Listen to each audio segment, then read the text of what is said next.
I could just jump in.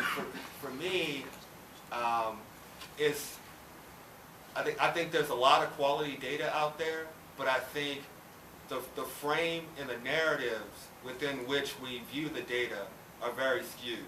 So, for example, I think if you took some of the,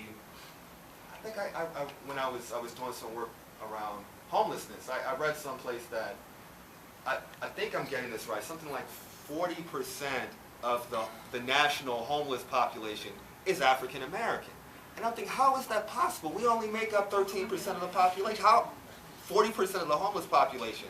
When you look at, you know, some of the incarceration figures that have been stated earlier, if you threw out those numbers, but the faces behind those numbers weren't black, these would be bigger problems in America.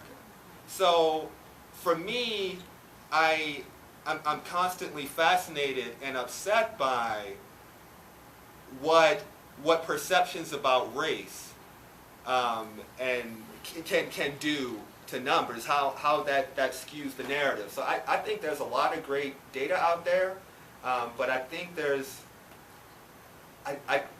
you know, and I try to chip away at it week by week in my column, but there's something going on with, you know, as soon as you put a black face on it, there's a brilliant political scientist at Johns Hopkins in Baltimore, Lester Spence, who talks about urban politics and black politics in particular. And I've heard him talk about how, you know, African Americans were made to be the face of poverty and the face of welfare fraud quite unfairly to scale back parts of the social safety net.